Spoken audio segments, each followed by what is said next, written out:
మీ శరణమయ్యప్ప. ప్రజెంట్ మేమైతే శబరిమలలో దర్శనానికి కోసం అయితే వెయిట్ చేస్తున్నాము. ఇక్కడ పరిస్థితి అయితే చాలా దారుణంగా అయితే ఉంది.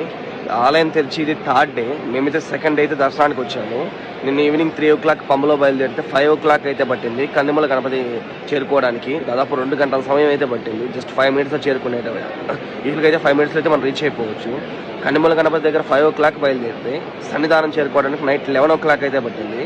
సో నా వెనకాల క్యూ లైన్ చూడండి, ఎంతమంది క్యూ లైన్లో అలాగే పడుకొని ఉన్నారు. నేను క్యూ లైన్లోకి రీచ్ అయ్యేటప్పటికి టెంపుల్ అయితే క్లోజ్ అయిపోయింది. ఇప్పుడు 3 o'clock టెంపుల్ అయితే ఓపెన్ చేస్తూ ఉంటున్నారు. సరౌండింగ్ అయితే బాత్రూమ్స్ కూడా ఎక్కడా లేవు. వెళ్ళాలంటే ఈ క్యూ లైన్స్ అన్ని జంప్ చేసుకుని వెళ్ళాలి. ఉన్న టాయిలెట్స్ కూడా చాలా వర్స్ట్గా ఉంటుంది.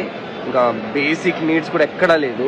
నేనైతే ప్రజెంట్ ఎవరైనా చిన్నపిల్లలతో ఈ సీజన్లో శబరిమలకి ట్రావెల్ చేస్తుంటే వద్దనే చెప్తాను. ఇన్ కేస్ మీకు ఎక్కడైనా మొక్కుబడి ఉంటే మీ చుట్టుపక్కల ఉన్న అయ్యప్ప స్వామి ఆలయాల్లో చిన్నపిల్లలతో మొక్కుబడి అయితే చెల్లించేసేయండి. ఫిబ్రవరి నుంచి అక్టోబర్ వరకు ప్రతి నెల 5 రోజులైతే శబరిమల ఆలయం తెరుచుకుంటుంది. అప్పుడైతే మీ ట్రిప్ అయితే ప్లాన్ చేసుకోండి.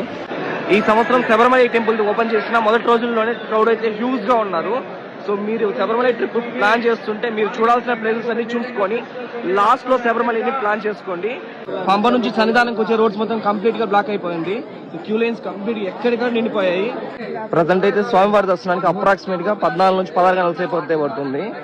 నీలక్కల్ ఎరిమేలికి వెళ్ళే రోడ్స్ మొత్తం కంప్లీట్ గా ట్రాఫిక్ జామ్ అయిపోతే ఉంది. సో ఎవరైనా శబరిమల ట్రిప్ ప్లాన్ చేస్తుంటే ఈ విషయాలను దృష్టిలో పెట్టుకుని మీరైతే మీ దర్శనాన్ని ప్లాన్ చేసుకోండి. స్వామి శరణమయ్యప్ప.